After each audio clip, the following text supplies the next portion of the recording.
Bonjour à toutes et à tous et bienvenue à la nouvelle édition du Cryptos Technical Briefing. Nous sommes le mardi 25 juillet 2023. Chers amis, je connais la véritable raison de l'incapacité du cours du Bitcoin à s'affranchir de la résistance technique majeure. Majeure, c'était peut-être même pas l'adjectif qui correspond. Alors je la refais. Chers amis, je connais la véritable raison de l'échec du cours du Bitcoin au contact de la résistance technique extrême des 31 000, 32 000 $, en fait 31 800 $.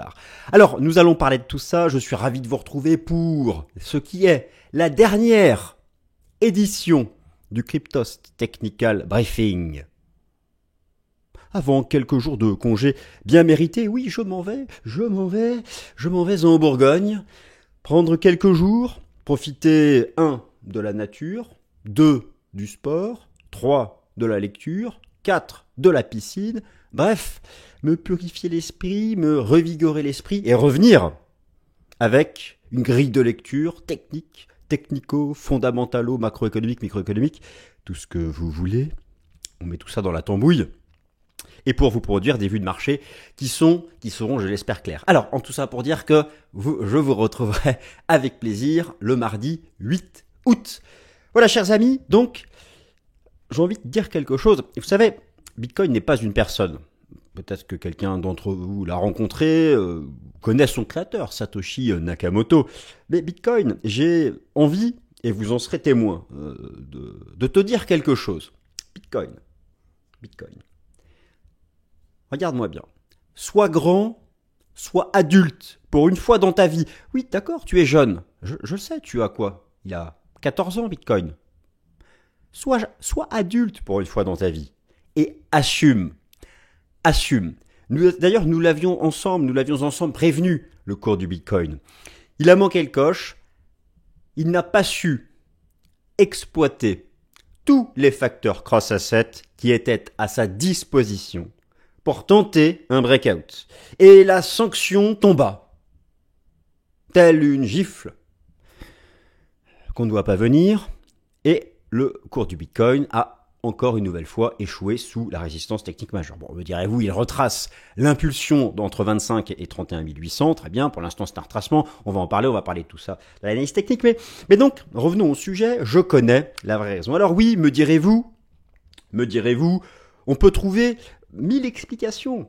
Je discutais hier avec un bon ami et passionné des cryptos, on se posait la question, pourquoi?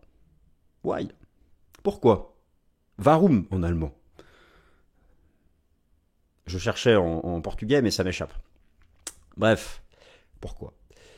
Écoutez, on peut toujours trouver 1000 raisons. Alors, du côté des fondamentaux, la semaine là que nous sommes en train de vivre, la dernière semaine avant mes vacances, heureusement, est une semaine capitale sur le plan des fondamentaux. Vous avez des décisions de politique monétaire, des résultats d'entreprise, les GAFAM aux États-Unis. Bon, oui, la probabilité d'une récession augmente. Je vais vous remontrer quelques illustrations. On l'a vu notamment le secteur manufacturier en Europe, en Allemagne, qui a déjà les 3 pieds dans la récession. Je parle de l'industrie. D'ailleurs, l'Allemagne est déjà en récession technique, la zone euro aussi. Mais on ne va pas rentrer dans tous ces détails puisque j'ai envie de faire court. Ok, très bien. Oui, le cycle des taux d'intérêt reste haussier parce que l'inflation, certes, est en recul, mais elle est loin d'être vaincue. D'ailleurs, le prix du pétrole rebondit, les cours du blé. Et l'inflation alimentaire est en train de rebondir, je vais vous montrer ça. Oui, cette semaine, le marché attend une nouvelle hausse de taux de la Réserve fédérale des États-Unis, de la Banque centrale européenne. Va-t-il s'agir de la toute dernière, la der des der, comme l'on disait à l'époque de la Première Guerre mondiale, et puis finalement, 20 ans plus tard, la Seconde Guerre mondiale est arrivée. Est-ce que nous allons avoir là une hausse de 5,25 à 5,50, puis 5,75, je parle du taux d'intérêt des Fed Funds, en septembre ou en novembre? Bon. En tout cas, voilà.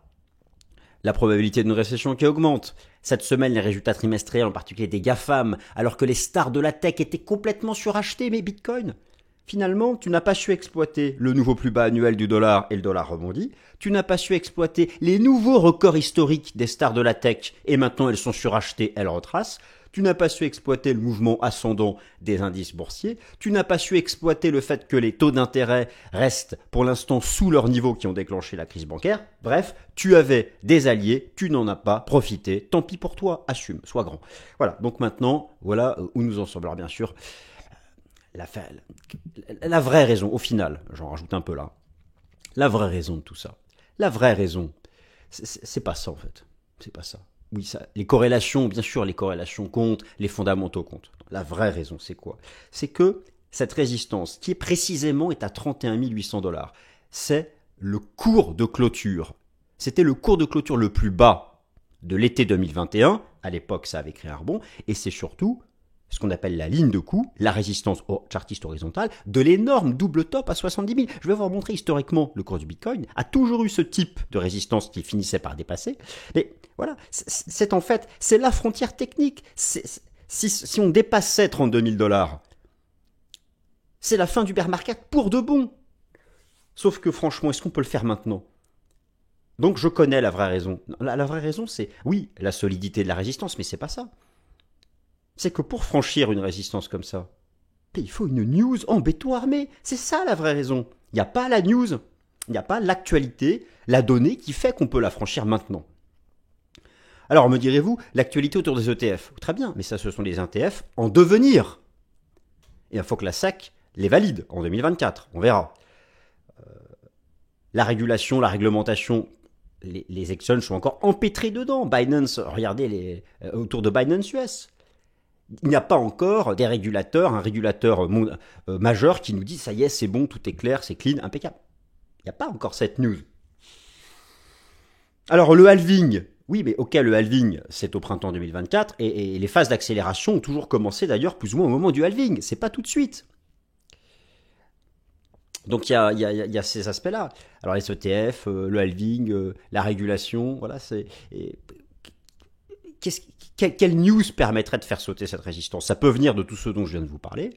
Ça peut être, rêvons, je sais pas, un jour Amazon qui nous dit j'ajoute un bloc de paiement crypto. Alors là, oui, d'accord, ouais. En fait, c'est un exemple. Tout ça pour vous dire que la vraie raison, ce ne sont pas forcément les fondamentaux, les corrélations, etc.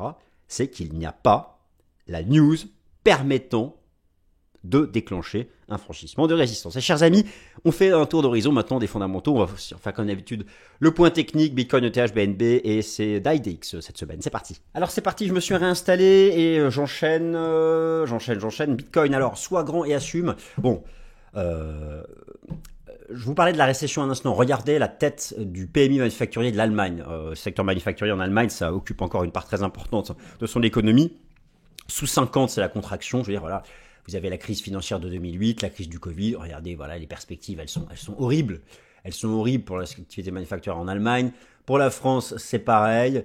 Je vous montre ici l'évolution de la production industrielle aux États-Unis en rythme annuel. Oui, ça, c'est sûr que c'est une belle tendance. On vient de passer négatif en rythme annuel. Je veux dire, voilà, c'est bon, voilà, clairement, c'est un premier frein à l'avancée du BTC. À un moment où le marché action est en surachat. Ça, c'est quelque chose que je vous ai déjà montré plusieurs fois. Je vais vous le remontrer. Mais la première façon de voir qu'il est en surachat, c'est le réservoir des acheteurs archi rempli auprès des investisseurs particuliers. Le pourcentage de traders particuliers américains à l'achat est de 51%, soit 14 points de pourcentage au-dessus de la moyenne. Ce sont des données contrariennes. C'est compliqué d'aller véritablement plus haut. Alors même si, je vous remontre l'indice S&P 500. L'indice S&P 500 est toujours en tendance haussière. Voilà, très bien, mais voilà, regardez ce qu'on a atteint. On a atteint la première résistance, le premier point de rebond après le déclenchement de la guerre en Ukraine. Quand je dis qu'on a manqué le coche, c'est tout ça. On n'a pas réussi à profiter de ça. Mais bien pire. La tech, regardez, la tech, elle est à 70 000 $. Vous avez ici le S&P 500 Information Technology, les stars de la tech. Voilà. Nous, le Bitcoin est resté bloqué là. Voilà. Quand je dis que c'est de sa faute, c'est ça. Il n'y a pas que ça. Il y a aussi le dollar, il y a les taux d'intérêt. Bon, voilà. Donc, en tout cas, voilà, il n'y a plus maintenant, ou beaucoup moins qu'avant, le soutien de ces fameux facteurs dits cross-asset.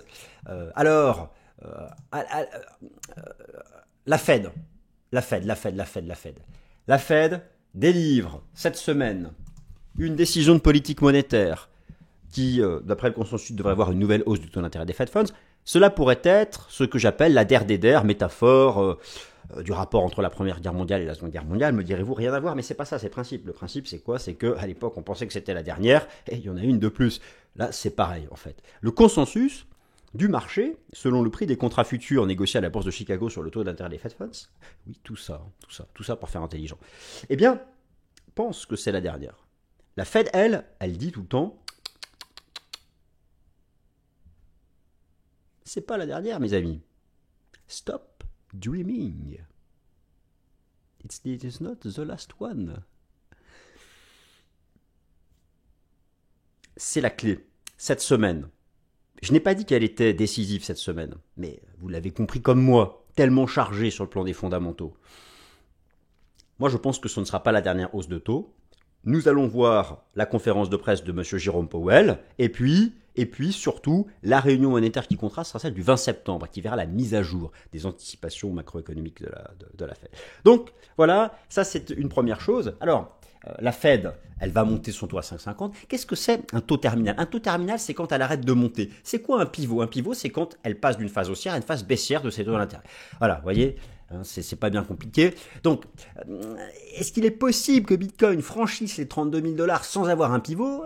C'est pas évident. Bon, ça c'est vraiment pas évident. Alors, le consensus est ici à quasiment 100%. Vous verrez mercredi soir, vous aurez une nouvelle hausse de taux de la Réserve fédérale des États-Unis. En fait, ce qui compte, ce n'est pas vraiment est-ce que ce sera le taux terminal ou pas. Ce qui compte, c'est l'enjeu du pivot. C'est ça le véritable enjeu stratégique. Si l'économie voit là actuellement la probabilité d'une récession augmenter, c'est parce qu'il y a des nouvelles conditions de financement. La hausse du coût du crédit. Actuellement, ça n'a pas encore... Alors, dans l'immobilier, on le voit, on a vu le secteur des banques régionales américaines contribuer chez très bien. Mais me direz-vous, il y a encore beaucoup de parties de l'économie qui résistent, notamment l'activité des services. Pourquoi? Parce que beaucoup de ces entreprises ont encore des crédits qui courent, qui ont été à l'époque émis, à l'époque des taux d'intérêt zéro. Ce qui va se passer, c'est lorsque toutes ces boîtes, elles ne fonctionnent qu'à crédit. Beaucoup de business, à la fin d'un crédit, font un prêt. C'est le principe du capitalisme. Sans crédit, il n'y a pas de capitalisme. Qu'est-ce qui se passe lorsqu'on aura une bonne moitié de toutes ces entreprises? Ça arrive à échéance, elles avaient un taux zéro, elles ont besoin d'un nouveau crédit, sauf que maintenant, c'est entre 5 et 10. Qu'est-ce qui se passe? Voilà, c'est pour ça que ça va être un des enjeux des prochains mois. Ce n'est pas tant le fait que la Fed atteigne son taux terminal, c'est la durée qu'elle mettra avant de pivoter. Plus vite elle pivotera, moins il y aura de risques pour ces entreprises. Car elles ne sont pas obligées de souscrire au taux d'intérêt actuel du marché. Je vous montre ici, vous avez les taux d'intérêt des entreprises depuis 30 ans en fonction de la notation de crédit en vert, AAA en bleu, BBB et les triple C, le high yield en rouge. Voilà, on est sur des conditions de crédit qui sont largement au-dessus de ce que les entreprises connaissaient depuis 15 ans. Donc c'est ça le véritable enjeu stratégique, c'est la durée avant le pivot. Alors maintenant, parlons un peu d'inflation. Doit-on encore s'inquiéter? Oui et non. Oui et non, je vous ai fait ici un récap, enfin non, c'est pas un récap, c'est une fiche Wikipédia. Vous avez, et je la trouve bien faite, toutes les mesures d'inflation aux États-Unis. Vous avez le PPI, le core PPI, le CPI, le core CPI, le PCE, le core PCE. La Fed regarde sous tout le PCE. La différence entre core et la version normale, c'est qu'ici, c'est la version dite sous-jacente qui exclut les éléments les plus volatiles, bon, le prix de l'énergie, l'alimentation. Alors, le PPI est souvent en avance. Il est quasiment à zéro. C'est presque la déflation. Mais la Fed regarde surtout le PCE. Et effectivement, lui, il est stable autour des 4,5-5%. Tous les autres sont en baisse, c'est très bien, mais je vous rappelle que la Fed, elle vise 2, et elle vise sous 2. Vous voyez que toutes ces belles courbes, là, toutes ces belles couleurs, la Fed, elle pivotera lorsque ce sera comme ça. Voilà. Lorsque tout sera revenu à plat sous 2. C'est ça qu'elle veut. Donc, alors, on en est loin, la tendance est bonne, mais nous en sommes loin. Doit-on s'inquiéter? Écoutez, je vous remontre ici cette fameuse application dite Trueflation, alors qui remonte des données d'inflation non pas en retard et en temps réel. Oui, c'est en baisse. Alors, l'inflation actuellement aux États-Unis selon le CPI est à 3%, Trueflation est à 2,40. Il y a récemment un petit rebond de Trueflation qui est quand même tombé à 2,10. Alors pour quelle raison? C'est pas l'immobilier. C'est pas l'immobilier, tant mieux parce que l'immobilier ça pèse quand même 25% dans Trueflation et même 30 à 40% dans les indices officiels d'inflation. Non, en fait, ce que je remarque, c'est ça. Il y a un rebond du prix du pétrole actuellement. Et tout l'enjeu de l'été, c'est de ne pas dépasser les $80. les 80 dollars qui sont la partie haute d'un espèce de trading range en place depuis presque 9 mois entre 65 et 80, il faut absolument que le marché échoue ici. Et l'autre explication aussi du rebond, je regardais ça, de l'inflation alimentaire qui était tombée à 0 et qui malheureusement rebondit, eh bien, mais vous avez suivi l'actualité, c'est un rebond du prix du blé qui lui aussi, il est impératif d'échouer ici. Donc, doit-on s'inquiéter du rebond de l'inflation? Je dirais, il va falloir que les phases haussières qu'on observe à court terme sur le prix du pétrole et du blé se calment rapidement. Alors, dollar US, Bitcoin, tu as manqué le coche, maintenant assume. Alors, quand je dis qu'il a manqué le coche, c'est quoi? Je vous remontre ici un graphique qui juxtapose, alors en bougie japonaise hebdomadaire, le cours du Bitcoin en échelle arithmétique. Et vous avez ici, pour représenter le cycle des taux d'intérêt en bleu, le rendement obligataire à 2 ans aux États-Unis. Et vous avez ici en orange, le dollar américain face à panier de vie. Il a fait un nouveau plus bas. Voilà. Typiquement, ce que l'on attendait, eu égard à la corrélation inversée entre la tendance du dollar américain et le BTC, puisque je vous rappelle que le bear market a été déclenché par le double bottom du dollar à l'époque, bien, il casse ce support. On se dit, tu peux casser la résistance. Il n'a pas réussi. Mais en même temps, alors là, le dollar rebondit. Tout l'enjeu, c'est de ne pas reprendre ce niveau-là. Regardez cette résistance sur le dollar. Il faut échouer ici. Sinon, ça sera compliqué pour le BTC. Si le dollar dépasse ça, on va revenir à 25 000. Bon. Alors, mais au final, il faut une news en béton armé. C'est ce dont je parlais tout à l'heure. La résistance à 31 800 $, elle est énorme. Je vais réillustrer ce propos parce qu'il faut que tout le monde réalise bien. Regardez, dans toute l'histoire du BTC, là j'ai tout le BTC avec une échelle logarithmique. Toutes les fins de bear market, on a refranchi un gros niveau horizontal. Vous aviez ici celui-ci. Ou encore, je peux montrer celui-ci, qui était, voilà, on voit bien ici plus un parallèle. Ou encore celui-ci. On voit bien la différence. Et là, notre niveau, il est là. Vous voyez bien que c'est le même principe à chaque fois. Vous voyez bien, regardez. C'était la base latérale. Pourquoi j'ai pris ce niveau? C'est le cours de clôture. Vous savez lire comme moi une bougie japonaise. C'est le cours de clôture ici. Le plus bas, il est là. Le plus bas, c'est le niveau bleu. C'est 31 700, 800. Voilà, donc c'est la ligne de coup de cet énorme double top. On le voit très bien ici. Donc en fait, ce qui manque, au-delà des corrélations, des fondamentaux et de tout ce que l'on peut, trouver, c'est une news. Et pour franchir ça, il faudrait du concret du côté des ETF, vraiment des bonnes nouvelles du côté des régulateurs et de la régulation. Donc ça, c'est un processus qui prend du temps. Ou une annonce tonitruante. Je donnais l'exemple tout à l'heure. Imaginons Amazon qui nous dit connectez-vous sur votre compte Amazon. Vous allez voir, il y a un module de paiement crypto maintenant. Alors forcément, oui, ça passe. Bon. Ou peut-être qu'il va falloir attendre le halving. D'ailleurs, beaucoup parlent de ce fameux halving, mais je vous remontre ici, lorsqu'on arrive au halving, c'est la couleur violette. On est à jour 0 avec le halving. Regardez, toutes les phases d'accélération du BTC, c'était plus ou moins... Alors, le point bas se faisait bien avant le halving, comme nous, on a fait le point bas à 15 000 $, donc c'est bien avant le halving, mais les véritables accélérations, lorsque vous arrivez à la couleur violette ici, c'était tout le temps là, en fait. Donc voilà, c'est le halving, oui, mais c'est pas avant le printemps 2024. Donc faut être là aussi, faut être patient. Donc il faudrait une news en béton armé et donc voilà, patience. Alors maintenant, on se fait un point technique et puis on clôture là-dessus. Où est-ce que l'on en est? Donc vous avez bien compris. La résistance à 31 800 $, pourquoi elle bloque. Alors maintenant, dans l'immédiat, c'est pas non plus la cata. Ça le serait, comme d'habitude. Ça le serait, je dirais, si on en fait les 27 500. Je m'explique. Bon, là, vous avez toute la phase haussière du cours du BTC. J'ai pris le contrat futur depuis le point bas de novembre 2022 et toute l'accélération de la phase haussière annuelle. Alors au passage, cette divergence, j'en avais parlé, j'attendais à ce qu'elle soit épurée, c'est-à-dire qu'on revienne à la neutralité. C'est fait. Malheureusement, la neutralité n'a pas permis de relancer la machine, donc elle prend une dimension plus corrective que de retracement. Mais bon, pour le moment, le marché, prenez le BTC depuis le début de l'année, impulsion, retracement, impulsion, retracement. Impulsion, retracement. Et à chaque fois, c'était autour des 50% de retracement. Là, j'ai mis donc l'impulsion globale. Attendez, je vais carrément le faire. Voilà. Alors, on la prend ici. Alors là, c'est une hypothèse. Ne tenez pas compte de cette structure en ABC. Voilà les niveaux. Là, vous avez l'impulsion des ETF. J'ai mis ici l'attracement de Fibo. D'ailleurs, pile poil, on a fait le 38,2. Donc pour l'instant, on reste dans les cordes. Concrètement, je vais être clair. Pour repasser bullish, il faut redépasser les 29 500. En mode comme ici. Piège baissier, on réintègre sa bourre. Piège baissier, on réintègre to the moon. Enfin, pas to the moon. Là, on casse. Si on réintègre, c'est boule. Voilà. Donc, mais tant qu'on ne dépasse pas 29 500, et même mieux cette résistance et les 30 500, il se passera rien. Tant qu'on est sous les 29 500, on est en retracement. On casse le 38,2, on ira à 50, on peut aller jusqu'au 61,8, qui était le point d'accélération ici, c'était la sortie de canal. C'était la sortie de canal. Par contre, on casse les 27,5, on retombera à 25 000.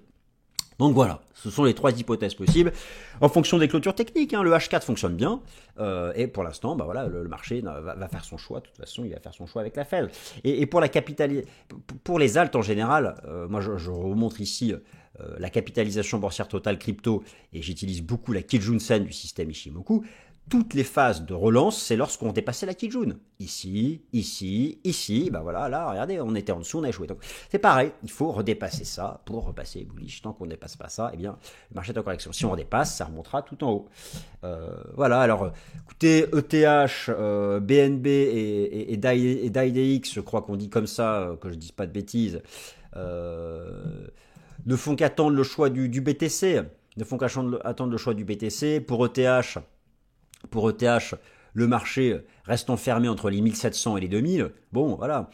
La zone des 1700, je considère que c'est toujours une bonne zone, c'est une bonne zone d'entrée. Mais voilà, on est en plein milieu de la zone neutre, qu'est-ce que vous voulez que je vous dise, dans l'attente du choix du BTC. Et de la même façon, il y a eu l'impulsion des ETF, on l'a retracé, et puis voilà. Donc de toute façon, la suite, ce sera le BTC. J'ai rien de plus à dire. Sur le Binance Coin, alors là, beaucoup plus à dire, parce que cela fait maintenant quelques semaines qu'il est stabilisé sur la moyenne mobile à 200 semaines. C'est tendu, c'est chaud.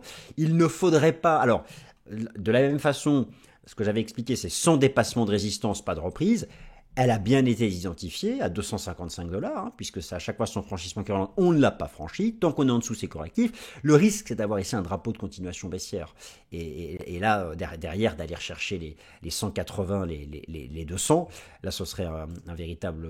Là, ce serait quand même un gros risque. Ce serait un gros risque. Clairement, on casse ça, ça va décrocher ici.